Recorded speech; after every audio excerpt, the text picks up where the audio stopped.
Town Council meets tonight. Polls are open until 8, and the Wings of Freedom tour will soon touch down at Barnstable Municipal Airport. Details on this episode of Barnstable Today. It's Thursday, September 6th, 2012. I'm Sarah Colvin.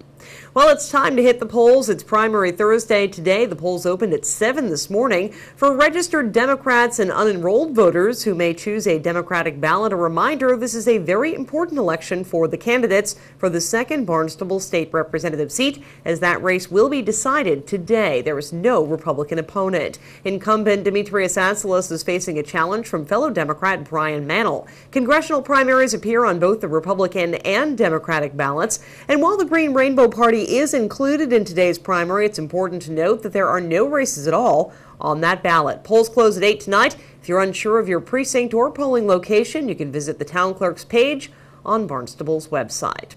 Town Council meets tonight at 7 o'clock in the second floor hearing room at Town Hall. The evening will begin with a presentation from the Renewable Energy Commission on the future of solid waste disposal in Barnstable. Town Council President Fred Chirigotis says it will be an important discussion. Well, there's no question that this is a critically important issue for the town of Barnstable.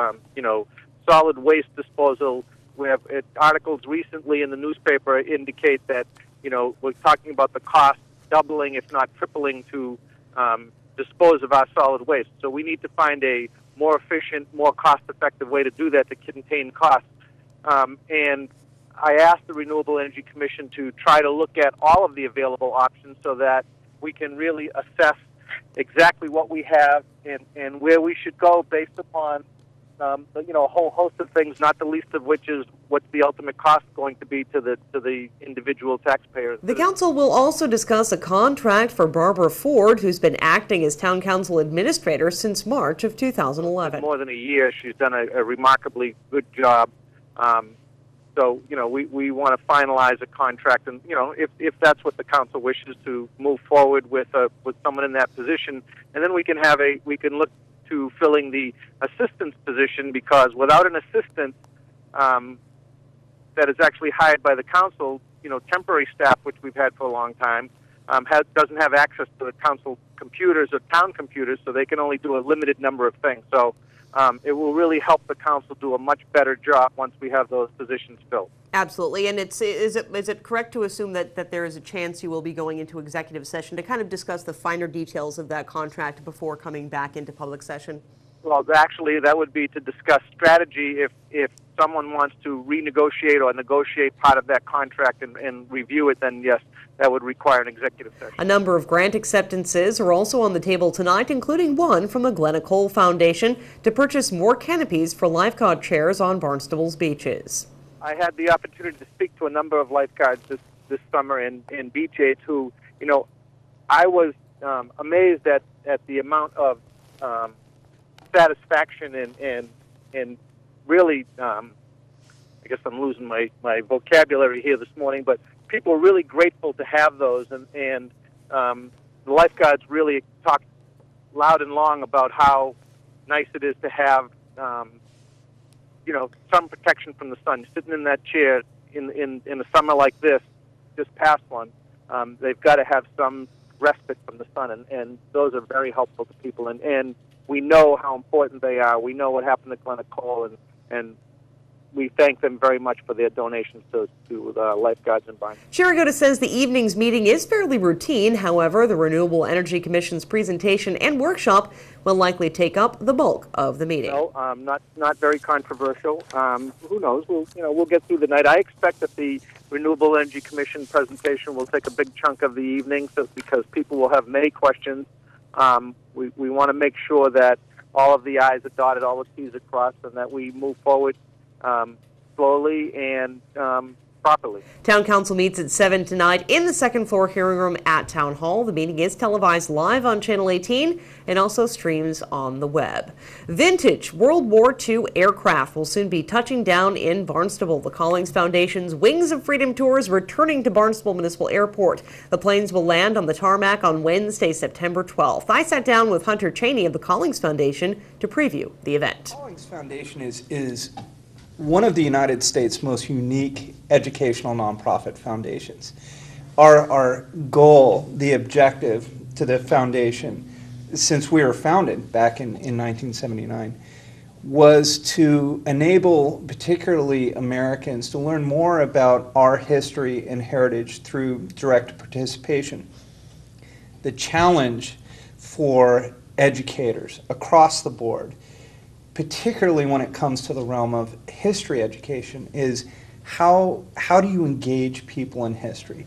How do you convey history so people better understand it and remember? So way back, we started with living history events more around turn of the century. So we're talking like New England events, ice cutting festivals, sleigh rides, car rallies. It came to the point where Bob Collings, the founder, wanted to find a way to best educate people about World War II history and to honor our World War II veterans. Hence the creation of this National Wings of Freedom tour. This national tour features 2 fully restored heavy bombers from World War II, probably the most iconic aircraft of the heavy bombers of the war. The B-17 Flying Fortress. Now, a lot of people might know this plane through, you remember the old films like 12 O'Clock High? Sure. Memphis Belle. Yep, Memphis Belle, absolutely. So this is kind of the movie star heavy bomber. And so a lot of people know this plane. And this is one of 7 in flying condition in the United States. With these aircraft, or with the B-17, we also have the B-24 Liberator. This is not as well known of a heavy bomber as the B-17, but it's the most mass-produced aircraft in American history. So I look at it as the kind of the icon of industrial might during the war. This is one of the primary icons of how we were able to win World War II, really was through ingenuity and industrial might. And this is the last one of its type still flying in the world. And that's pretty impressive. And really, Yeah. you talk about bringing history and how do you make it engaging, and what better way to do that than actually see these planes restored actually were participating in World War II. These are the real thing. Yeah. And they're here. People can look at them, they can walk on them, and they can even go for a flight in them, from what I understand as well, if you've got some bucks. I call it the flycatcher effect. So everyone gets on board the aircraft. Keep in mind, this is straight out of 1944. There's nothing particularly comfortable about these aircraft. They're this is a real thing. And so we do the pre-flight briefing, everyone gets on board, plane starts up, and you taxi out, and as soon as the engines power up, there's not a closed mouth in the entire aircraft. It is such an unusual experience. It is so fantastic. So what ends up happening is that then we've planted that seed. We want, particularly with the younger generations, we want to engage them in a way that they would never be able to experience before. The combination of that and then hearing stories from our local World War II veterans makes a lasting impression on people. And then at that point, particularly the younger kids, they go back and they want to learn more. And then we planted that seed of interest. I look at it as probably the most marvelous edutainment when it comes to World War II history. And the planes land on Wednesday, September 12th. A brief ceremony honoring Barnstable's veterans will be held at the airport at 2 o'clock that Wednesday, right after the planes arrive. The aircraft will be on display at the East Ramp until Friday, September 14th. And again, just a reminder that polls are open here in Barnstable today until 8 o'clock for the primary election. With Barnstable Today, I'm Sarah Colvin.